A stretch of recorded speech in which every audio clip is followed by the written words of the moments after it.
Hey, here we are. Katie Pumphrey is an American interdisciplinary artist and ultramarathon open water swimmer. Her paintings, sculptures, and installations use abstraction and imagery to explore the tensions and the connectedness between human instincts and play. She has a Bachelor's of Fine Arts in Painting from MICA, and on June 25th, 2024, Katie Pumphrey became the first person to complete the Bay to Baltimore swim, a 24-mile swim from the Chesapeake Bay Bridge to Baltimore's Inner Harbor. Her work is deeply connected. Yeah. Incredible. Her work is deeply connected to this aspect of her life, and her experiences in the water greatly influence and drive her work. Pumphrey lives and works in Baltimore. Creative Mornings Baltimore, please help me welcome Katie to the stage.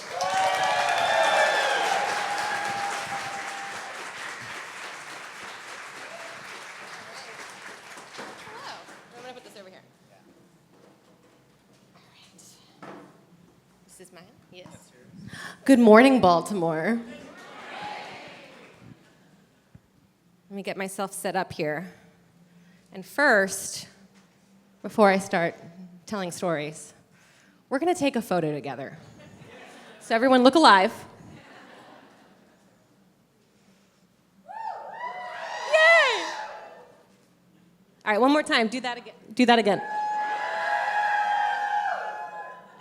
That was very good. Top-notch work.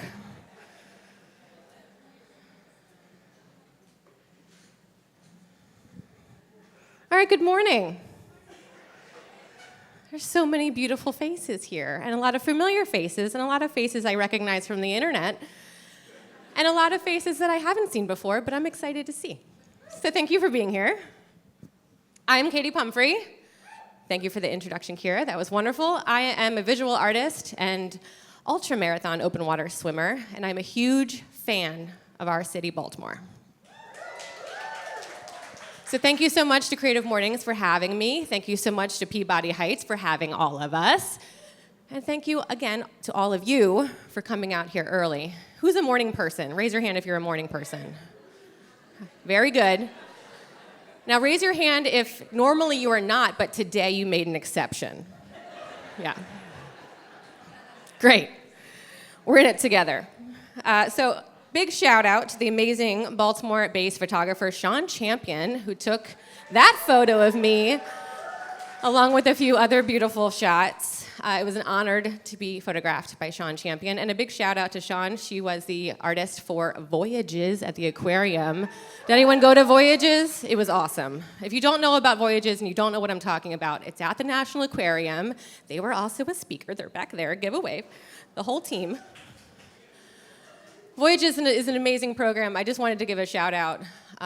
The fact that Sean Champion takes the photographs for Creative Morning speakers and was the Voyages artist, I just think is a lovely intersection of Baltimore. So I wanted to give a shout out. And the aquarium is awesome. So it's an honor to be here. Again, I'm Katie Pumphrey. I hope you heard about my 24-mile Bay to Baltimore swim. If you haven't, I'm going to tell you all about it. Spoiler alert, I made it. So I am deeply proud to call Baltimore home. I have been here, calling Baltimore home, living in this great city for nearly 20 years. I moved here originally to go to the Maryland Institute College of Art, where I graduated with a BFA. Micah introduced me to this city, and I fell more and more in love with it over those 4 years, and I continue to fall more and more in love with this city. I truly love it here. If you're new to Baltimore, don't worry. You'll fall in love with it, I guarantee it. This city has a way of sneaking up on you, right? We call it charming for a reason. And I truly love, wherever I go, telling people I'm from Baltimore. It's truly an amazing place. So, as you know, there is a theme every month with Creative Mornings, and this month's theme is ritual. Ritual is not a word I use often. It's not really in my vocabulary. But when I thought about it, we all have rituals, right? We all have routines. We all have rhythms. I think about rhythm a lot in swimming. I think about rhythm a lot in painting. And I think about routine all the time. I'm a professional artist. I'm a professional athlete. The way that those worlds are woven together is a wild job. My life is so much cooler than I thought it was going to be, and 14-year-old Katie is like really pumped about what's happening right now. But it's also a giant roller coaster. It's unpredictable, and that routine, that ritual, gets interrupted a lot. And I think that goes for any self-employed human. Can I see a raise of hands for those that are self-employed? Hell yes. It's tough. Hang in there. You're doing great. I've been self-employed for nearly 10 years, which is a journey. The business side of being an artist is nuts, right? It's unpredictable. Everyone's business is different. I see a lot of artists in this room. I'm sure that the way that they operate their world is different. There are routines, there are rhythms, rituals. My morning ritual starts most mornings around 7 a.m. This morning I made an exception. I got up a little earlier to be an awake human for all of you. I'm getting there. I'm not quite awake yet. My husband, Joe, is a teacher. Yay, teachers. Joe teaches 9th grade math at Patterson High. Go Clippers. And Joe is a morning person. That is part of his ritual. We've been married for 8 years, together for 10. So Joe is definitely part of my routine, my life. He is my partner in all things. I'll talk about him later. He's awesome. So in the morning, he leaves very early. So by the time I'm waking up around 7, 7:30, 8, depending on the day, he's long gone. So my morning routine, my morning ritual starts by snuggling my 2 dogs, Monty and Aja. They are both adorable rescue pitties. They snuggle hard, which sometimes slows down when I actually get up. Joe and I call it black holing. They are also my studio pups. So they become part of my day, and walking them throughout the day and later becomes part of my ritual. Coffee is also a big part of my ritual. Anyone else?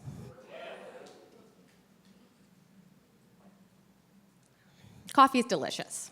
I also love posting to Instagram my coffee cup with a smiley face. I love when some of you send me or tag me your smiley face coffee. So if you see it, if you know what I'm talking about, continue to do it. I love it so much. It brings me joy. Then, after I have coffee, I usually stop for more coffee on the way to the pool. Sometimes I sit by the pool and procrastinate for a while. I stand there. It's called a deck dance. If you're a swimmer, you know what it is. And my workout includes a lot of repetition, a lot of rhythms. There's a ritual in the way I warm up. There's a ritual in the way I start my preset, my main set. A lot of my workouts include pace work, speed work, getting very aware with time, but also losing time. After the pool, I pick up my dogs and I head to the studio. That's my dogs. Aja and Monty. Aja is 5, Monty is 12 and a half, and an absolute legend. My studio is in the Crown Industrial Park in the Arts District of Highlandtown. If you haven't been, come on over. Also give a follow to Crown Studios Baltimore. It's an Instagram account that features the artists at Crown. There are over 100 of them. I also host a tour series with Highlandtown Arts in the winter and spring. So if you don't know what I'm talking about, give it a follow and come visit us. As an artist, I work mostly in large-scale painting and some sculpture. Sculpture has been a wild adventure. A lot of my work, I'm gonna go back to that. A few years ago, I started making sculpture. Painting is my first and forever love. I studied painting in college. Most of the time, I'm brainstorming in painting, but sculpture kind of got introduced during 2020. Perhaps you remember that year. Sculpture is very different than painting. Painting, you could just continue working, right? You can work on a painting forever. And a lot of my paintings, I always say, live many lives. Sculpture, it's a plan. You have to have steps, right? You kind of come up with a design, and then you execute it. It's a lot like a to-do list. And I love a to-do list. That's definitely part of my rituals. Sometimes I rewrite my to-do list just to check more things off that I already did. Sometimes I rewrite my to-do list just to make it prettier, right? I also have a highlighting code. Sometimes I rewrite it just to highlight things because it's satisfying.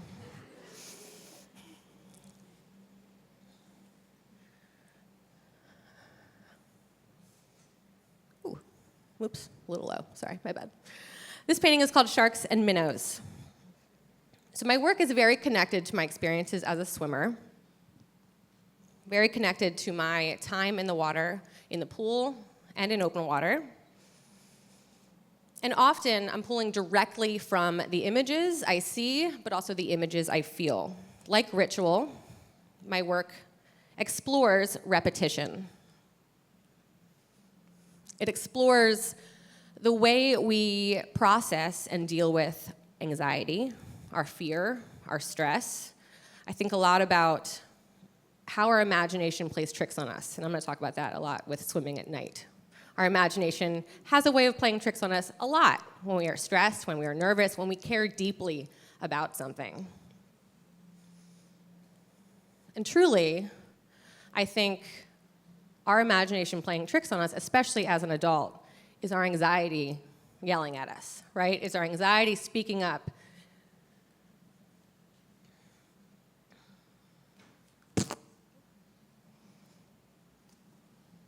This piece was at Artscape last year, 2023. Maybe you remember, there was a tropical storm. This was my first time installing a sculpture outside. I was really thrown to the wolves with a lot of wind and a lot of rain. I was panicked that this sculpture was going to fall and trap a child or murder them, right? I called my insurance company probably 6 times in 48 hours just to make sure. So again, sculpture is an adventure. Fun fact, there's also 250 pounds of sand inside of it. That sand then lived in the back of my truck for almost a year because I didn't want to deal with it.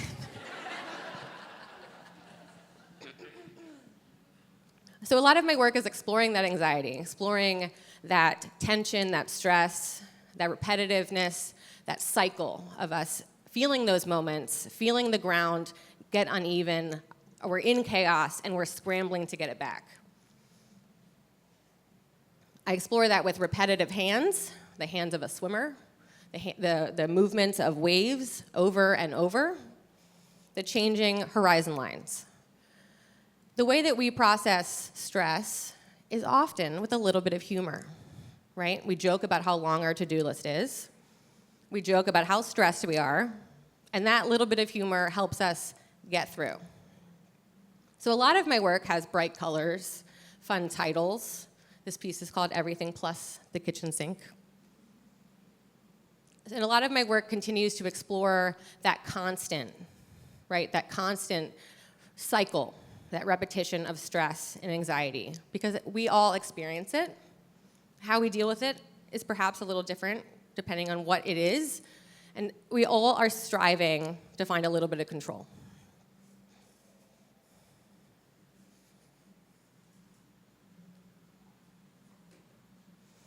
Control is an interesting thing with open water.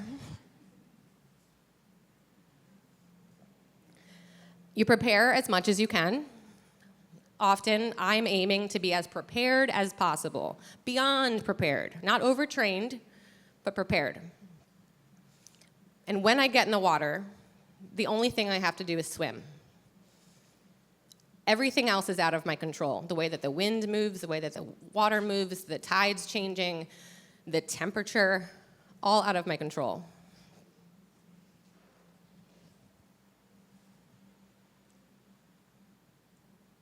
So again, hopefully you heard about my Beta Baltimore swim. My work and my swims are so woven together. I problem solve my paintings when I'm swimming. I think about swimming when I'm painting. I think about not only the anxiety and the fear I feel with swimming. That's my monster, right? We all have monsters. The way that my work shifts between abstraction and images is often, and I've loved exploring both abstraction and imagery, but a lot of the times that pulls from that sense of control I have when I get in the water, knowing I'm going to lose it. So a lot of the times in my work, I want to play with that shift, play with how things come into focus, and play with how you lose them. So on June 25th, I became the first person ever to swim from the Chesapeake Bay Bridge to Baltimore's now swimmable Inner Harbor.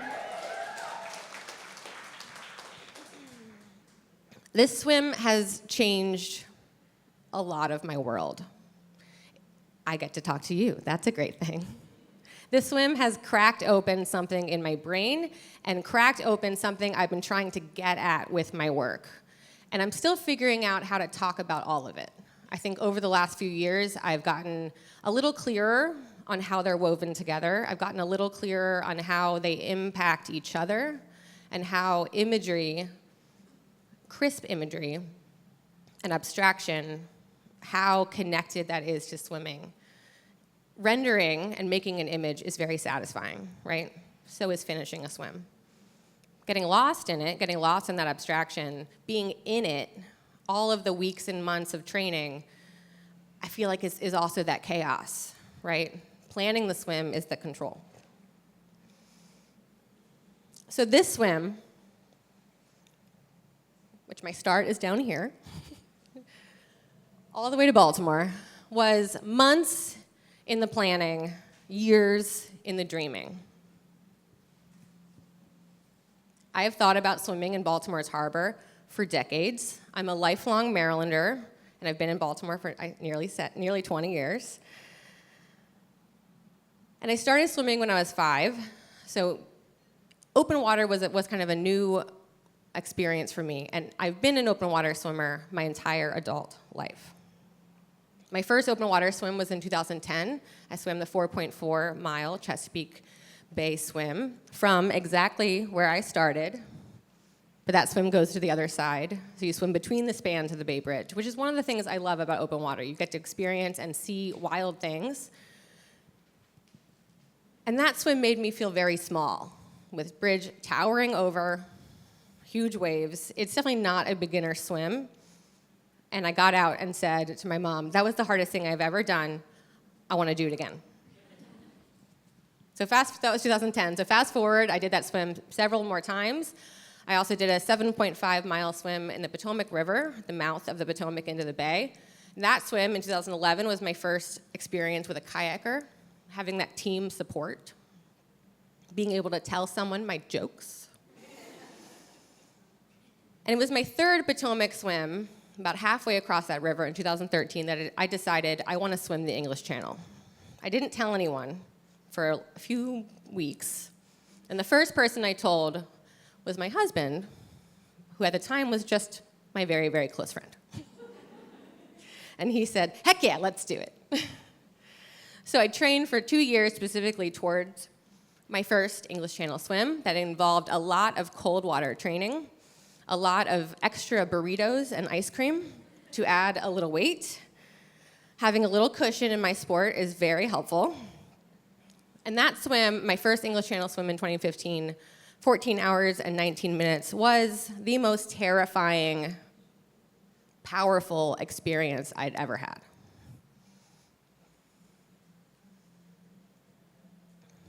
The water was also beautiful, but cold, about 60 degrees.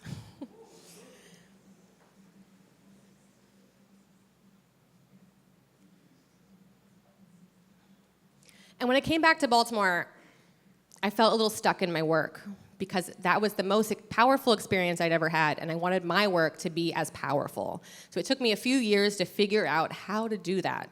And I feel like I'm finally finding my stride with my work, and it's been a journey. And I think that's like with anything you do, whatever you do in your life, it's always kind of an interesting path of how you get there. Nothing is particularly a straight line. And looking back at my work, I can see how every single swim has impacted it. So after my first English Channel swim, I swam around the island of Manhattan. I swam the Catalina Channel, which I just did for a second time about a month ago. And in 2022, I revisited the English Channel and swam that a second time.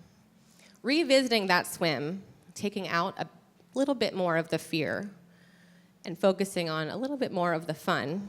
Still 13 hours and 44 minutes of fun, a lot of time. That kind of cracked open, how do I work towards Beta Baltimore? And last fall, I saw a social media post from Waterfront Partnership. Hey, Chelsea, where are you? So Waterfront Partnership, if you're unfamiliar, is an amazing nonprofit here in Baltimore. They do so much for our city.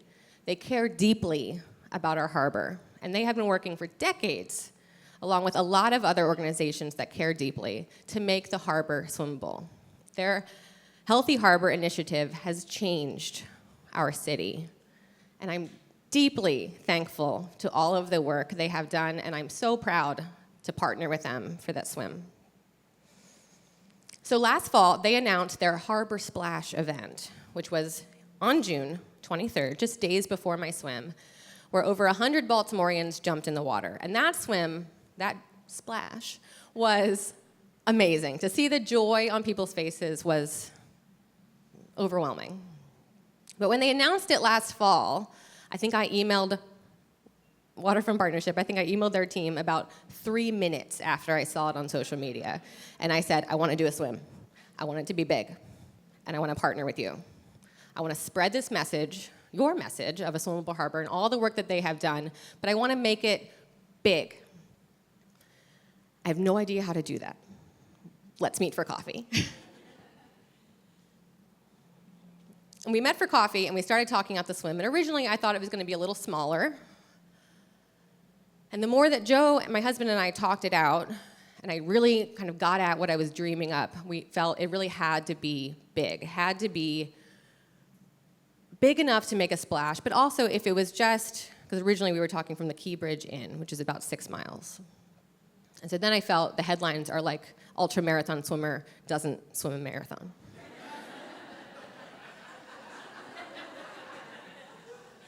Plus, Waterfront Partnership said, well, maybe Mr. Trash Wheel can go into the finish with you.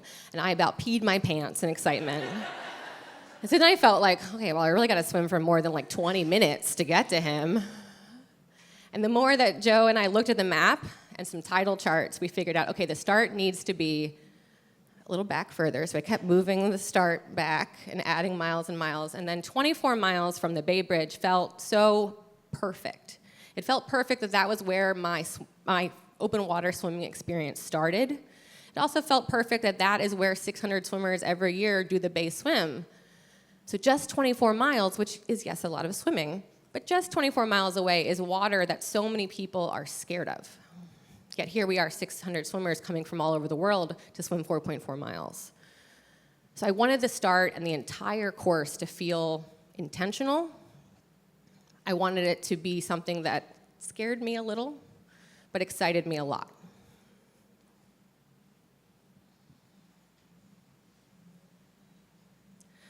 And I knew one of the hardest things about this swim was going to be, I know where I am. A lot of my swims, I have no idea. And I really try not to look forward and I try not to look back. In England, the cliffs of Dover, these white giant cliffs, glow, hovering over you for hours, which makes you feel like you haven't gone anywhere, which I tell you is just like a son of a bitch.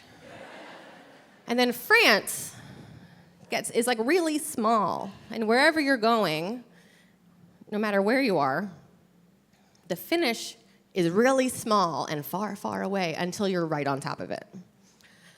So a lot of the times with my crew, I have rules, right? You can't tell me how far I've gone. You can't tell me how far I have to go. You can't tell me what time it is. Katie's rules, the list goes on. It includes, if I make a joke, you have to laugh. And I just learned that during the Beta Baltimore swim, I made the same joke 3 times. And they all laughed like it was the funniest thing they heard. The swim started at 3:19 in the morning. And I've done a number of swims that start in the dark. And swimming in darkness is a wild experience. That's where your anxiety comes to get you. No matter how relaxed I try to feel, it usually, that anxiety, that uncomfortableness creeps up to my ears. And this start was particularly dark and particularly nerve-wracking. I think I was more nervous for this swim than I have been for a lot of swims. And I think that's because I cared so freaking much about this swim. I think it also had a little bit to do with knowing a lot of people were watching, which was helpful. So after months of planning, years of dreaming, huge hurdles, more emails and phone calls than I can count, to more organizations than I can list, including many amazing phone calls with, I want to give a shout out to her, Lieutenant Commander Kate Newkirk of Coast Guard Maryland, Sector Maryland. She was amazing in making this swim possible. And the Coast Guard and so many people also made this swim possible with all that they did with the Key Bridge. Originally, this swim was set to be in early to mid-May. For months, we planned an early to mid-May for the window, and when the Key Bridge collapsed, not only did our hearts break for our community, but it put this swim up in the air, which at the time felt like the least of anyone's concerns. But I still wanted to make it happen.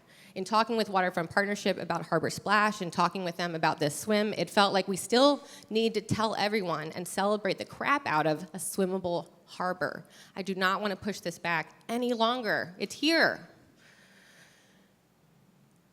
But pushing the swim back, I knew that the water was going to be wildly hot. So the water, when I got in, moments after kissing my husband, felt like a bathtub. It was about 80 degrees. And when I got in, the air temperature was significantly cooler. So every time I took a stroke, my arms felt a little bit of cool air, which was nice, but I knew if it feels like a bathtub now, it's gonna feel like a hot tub when the sun is high and we're in the harbor. I wanna give a shout out also to Caitlin Newman from the Baltimore Banner, who took a lot of these photos.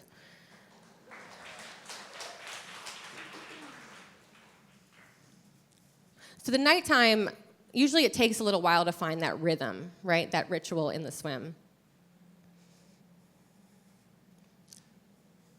And I knew sunrise would be beautiful. But the darkness, one of the challenges of this was I made a boat and an amazing support crew of 19 people, including my husband, my 2 brothers, my niece, several friends, and a lot of partners, as well as a photographer and a videographer from the Baltimore Banner, and a film crew from Boob Sweat Films who are working on a documentary about this swim. I'm really excited to share that with you when that comes out. I'll let you know. Also, if you were on a support boat, can you raise your hand? Hey, Stephanie. Hey, Chelsea. So my crew did so much to keep me going throughout this swim. And Joe and I, we had made a big plan of hydration because it was so hot. If we would have had to do this swim a few days later, we would have had to push it off to October because it was almost dangerously hot. And I am used to training for cold swims, so this was particularly warm. In the darkness, one of the challenges too was that my brother was on a kayak, so we had 2 support boats and a kayak. So it was always support boat, Katie, kayak, second support boat was kind of all around. And at the start, there were so many crab pots, as well as a fisherman's line that I had to swim around. I was like, thanks, man. That my brother had to have, all the kayakers at night had to have a headlamp on. And usually, like in Catalina, the headlamp is set to red, so I don't get blinded, and that everyone can still see them. But because he was kind of navigating around these crab pots and helping me not run into them, he had to keep his light on white, which blinded me every time he looked at me. And every time he looked at me, the light would kind of shine over the water and then go back. That makes a shadow in front of me, like a giant sea monster is coming to get me. Now, no matter what body of water I'm in, I think about sharks every time. I replay the movie Jaws many times. Great film.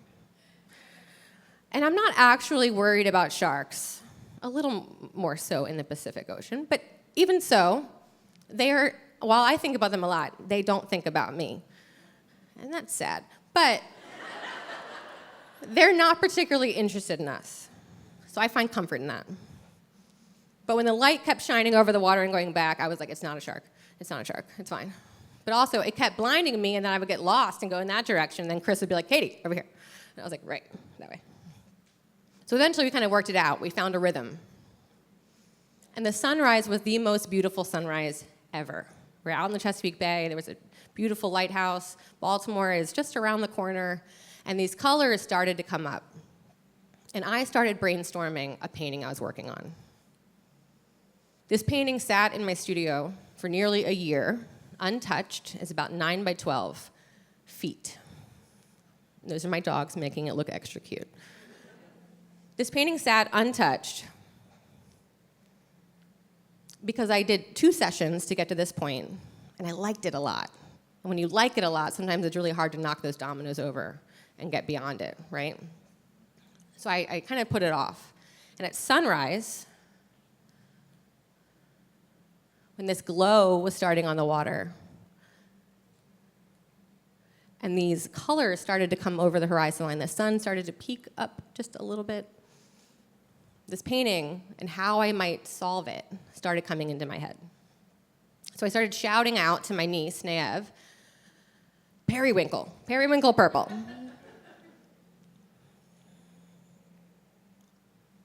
Creamsicle orange, cotton candy pink, Gamblin paint, vibrant blue.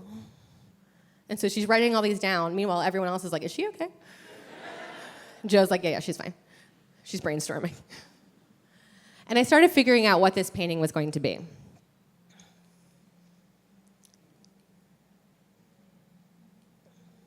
But I also had a lot more swimming to do.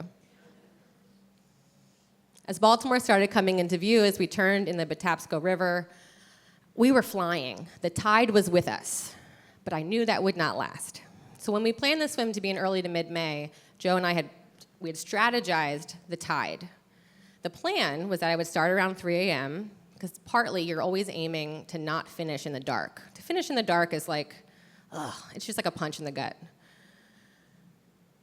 So to start at 3 a.m.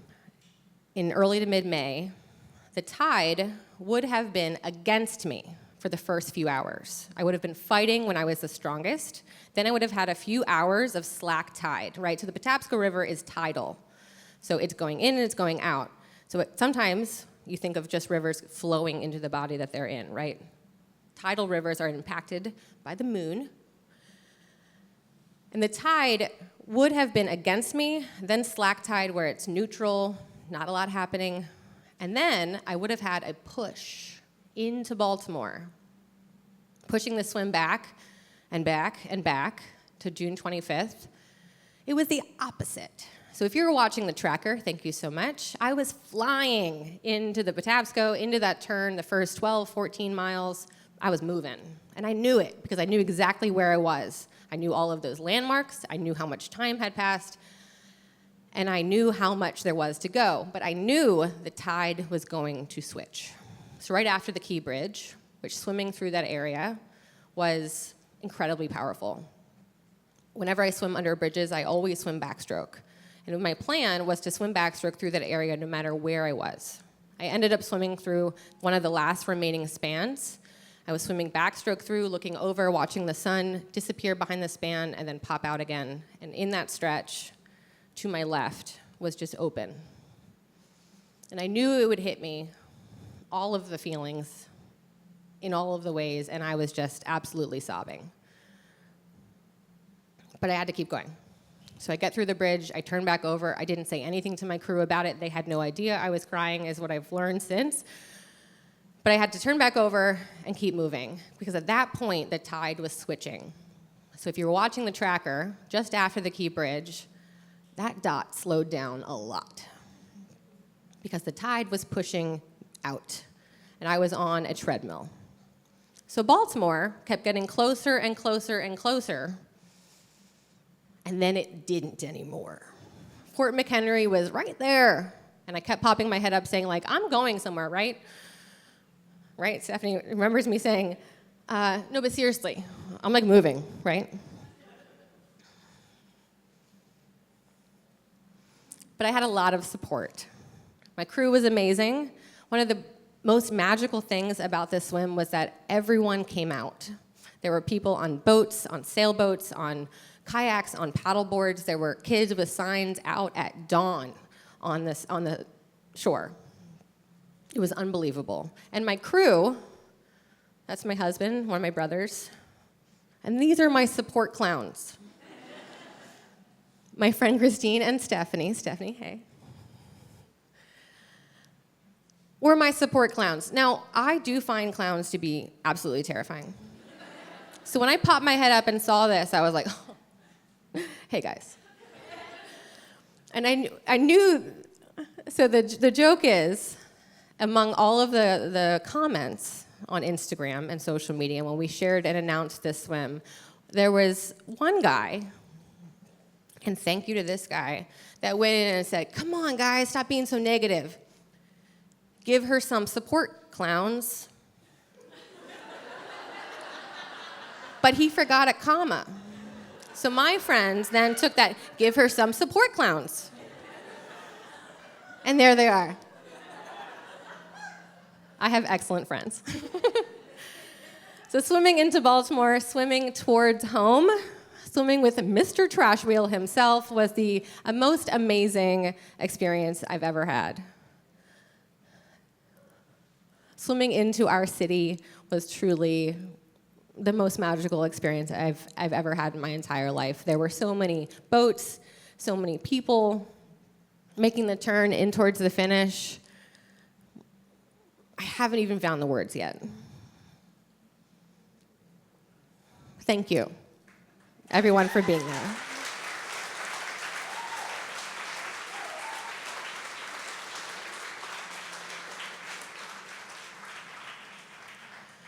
One of the things I love about Baltimore is that Baltimore shows up for each other.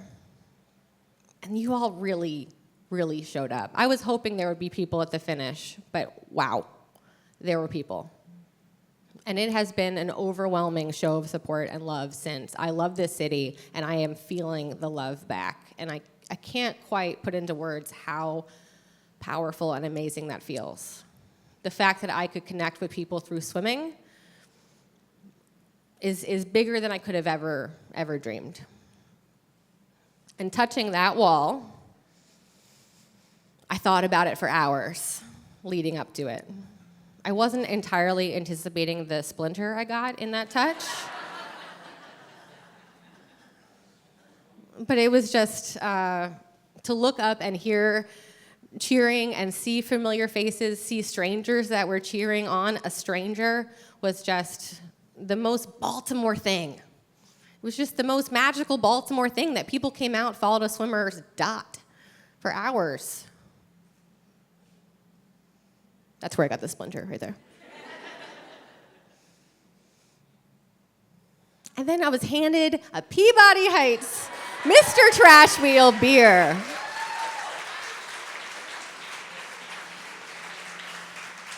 Which was one of the most badass moments as an athlete I have ever experienced. And between the salt in the bay and getting into the river, which was less salty and tasted like any other river I have been in, right? The Patapsco is beautiful, it is clear, and it is swimmable on dry days. As an open water swimmer, dry days is a very familiar concept. You don't swim after a heavy rain. We should all follow that, no matter where you're swimming. Bethany Beach, Ocean City, Deep Creek Lake. Don't swim after a heavy rain, right? So the Patapsco was like fresher and fresher water, which tastes a bit earthy. Solid notes of fish and water and dirt. And no matter what kind of body of water I'm swimming in, usually my throat gets a little irritated. Salt water, it gets way more irritated. My sinuses usually close. I can't breathe out of my nose for like 48 hours. It's a really sexy sport. And this beer not only tasted so amazing, but it burned so much. Greatest moment. Talking with reporters after, getting to talk about this great city. I thought about that moment for hours. I knew exactly what I was going to say. I was not anticipating how out of breath I would feel in that moment and how freaking hot I was in that moment. But it was just truly the greatest day of my life. I want to give a huge shout out to Sarah Bolton, who designed this swimsuit.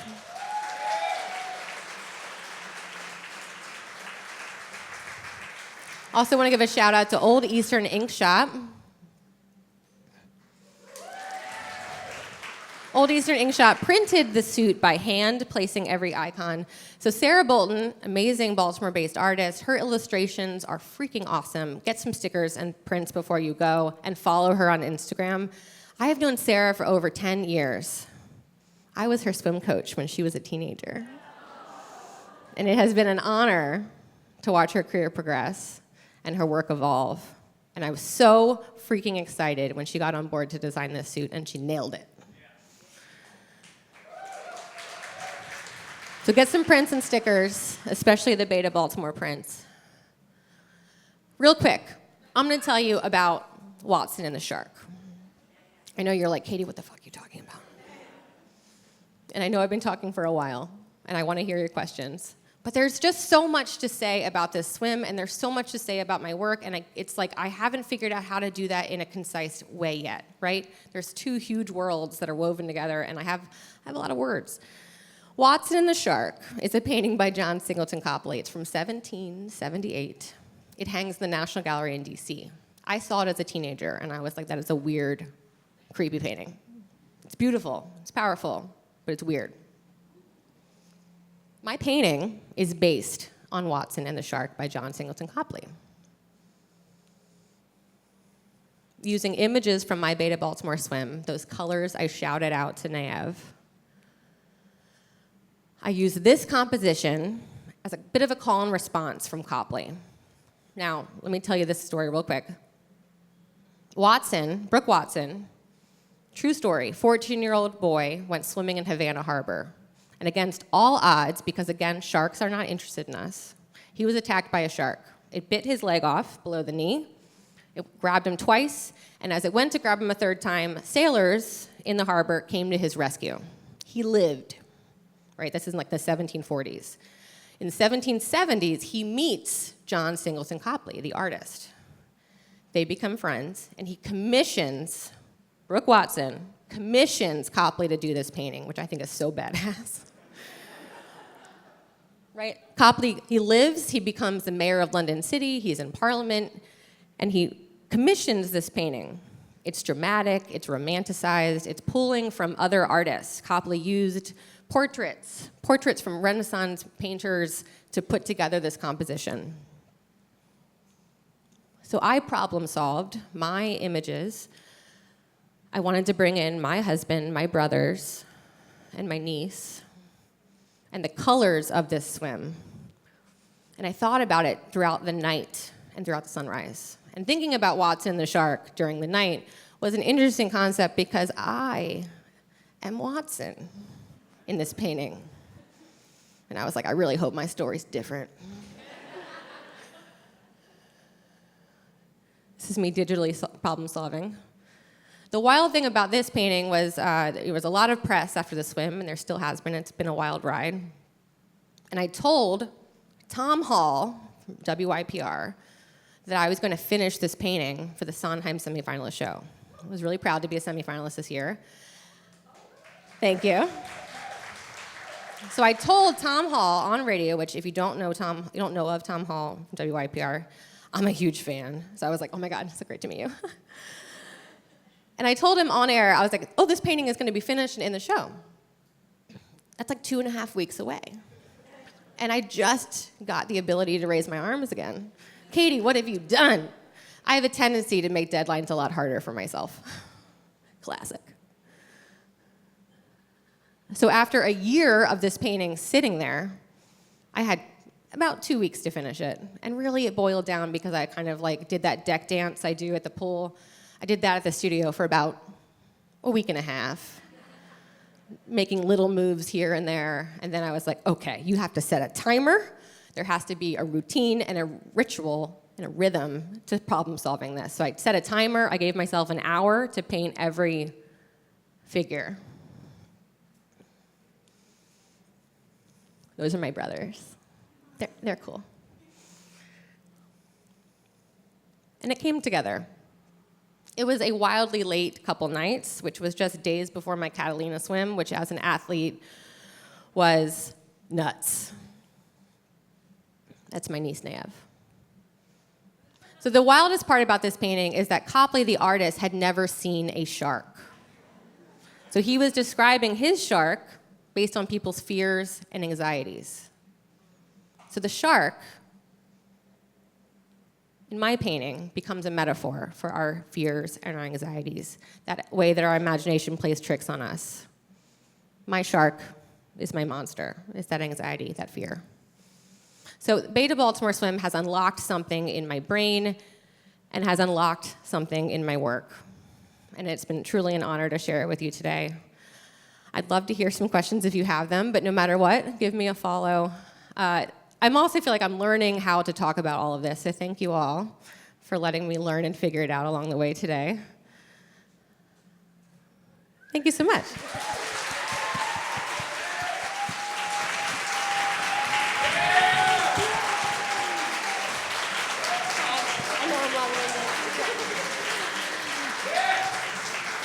Y'all, right? So I do recognize two things right now. I recognize that it is 10 o'clock and some of you have to leave. So if you have to leave, permission granted, verbally. But if you do want to stick around, I think we can let's do 2 quick questions. So only 2, if you have them. I feel like you do, and you do. Okay, these are our 2 questions. Hi, I'm so totally inspired by what you did, and I think it's awesome. I'm wondering how, when you first got into long-distance swimming, there's so much involved with it, right? Like the crew, finding the crew, figuring out how the water works, like all of this logistical stuff. Like, where did you even going back to before this swim, where did you even begin with that? Like, did you know about the ultra swimming world a lot? Did you follow it? How did you find out what to do? So I definitely did not dream about swimming the English Channel as a child. I barely knew that people did it. And when I started figuring it out, I was like, well, that's cool. Getting into open water was really because I made that decision to go to MICA and study painting at an art school that didn't have any sports versus swim collegiately. And that decision in high school was like a huge turning point. And it was the right decision for me. I'm really glad I did it.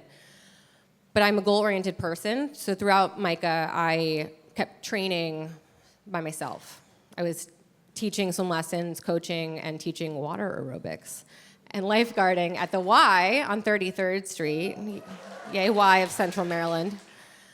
And I was training, and I was like, I need something to work towards. I didn't have an interest at the time in swimming in a meet, in master swimming, and I kind of started researching and found the Bay Swim, and I was like, yeah, that sounds cool. I want to train for something that scares me a little, right? I want to train for something that's outside of my comfort zone. And really, I had no idea what I was doing on that swim, and that was really fun too. But really, the ways that I've learned what to do in this sport is talking to experts, right? I am not an expert on water quality. I trust the experts on water quality. I trust science. I trust data. So when you do a swim that's been organized, I'm trusting the experts that run that swim.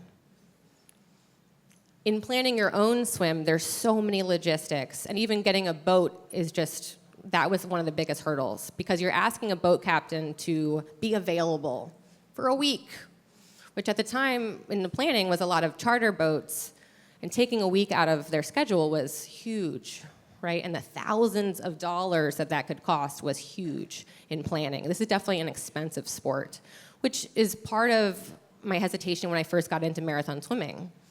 And when I trained for my first English Channel swim, as an artist, as a self-employed human, I did not have the resources to do that. And so crowdfunding and sponsors has been a huge way to do that as an athlete. In creating your own swim, again, that boat, was one of the hugest hurdles. And when I connected with Captain Bobby Lepin of Sail Local, he recommended Freedom Boat Club. And Freedom Boat Club not only sponsored the swim, but provided the boats. So really, I think it's just using your community and connecting with people you know so that you connect with other people, right? Your community is a huge resource. As an athlete and training for marathon swims, I talk to experts. I've talked to a ton of swimmers in the sport that have guidance and have advice. I've also been coaching swimming for 20 years, so getting into more and more distance, I've definitely been honing what works for me training-wise. But there are so many swimmers, especially in the States, that have paved the path for me. And a lot of those swimmers are women.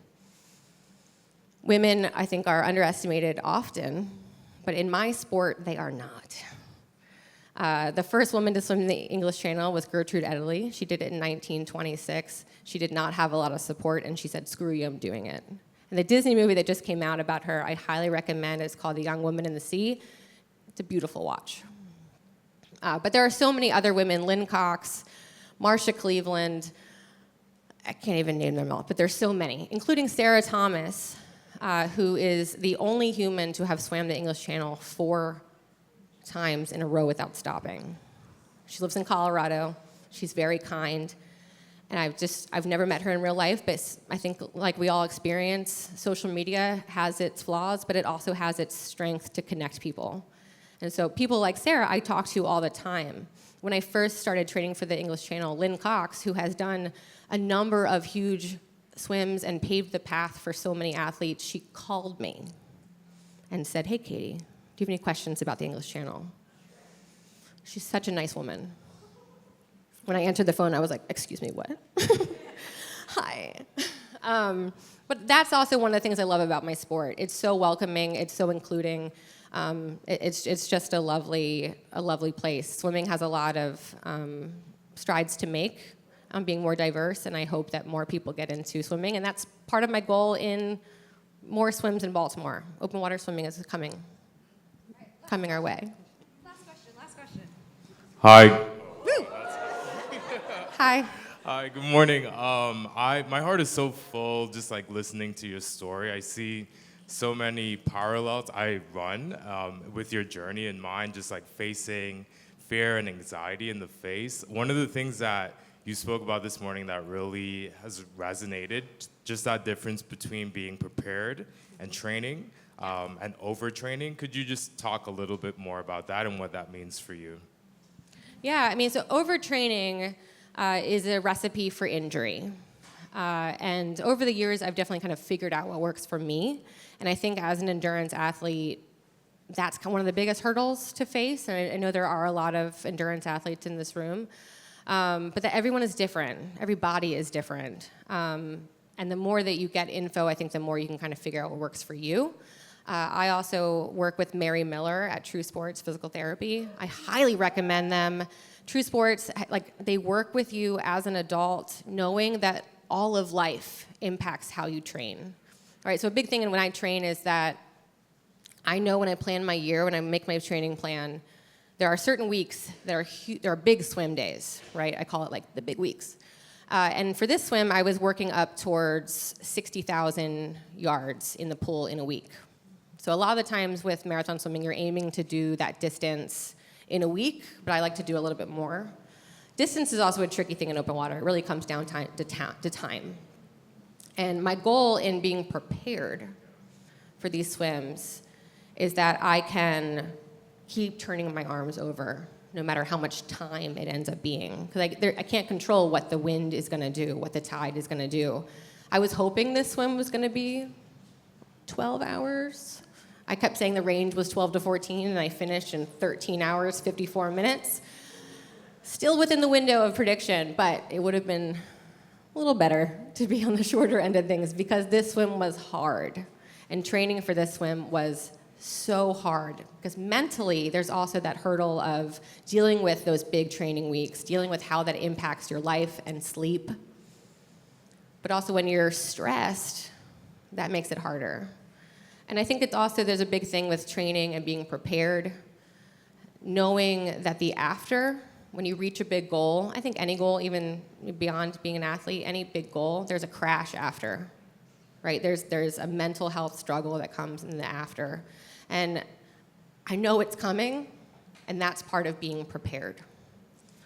And dealing with those ups and downs in feeling, right? When you're training, you know what you need to do when you're at the gym and at the pool, right? And a lot of my year is like a lot of technique work, a lot of lifting in the winter, and then more and more swimming to build up that yardage, that training load. Yeah. And that comes with ups and downs. But I think training versus being prepared, it's a lot of connecting with your community, figuring out what works for you, no matter what the hurdle is, and knowing what the after is going to be like as well. Yeah. Thank you. Thank you.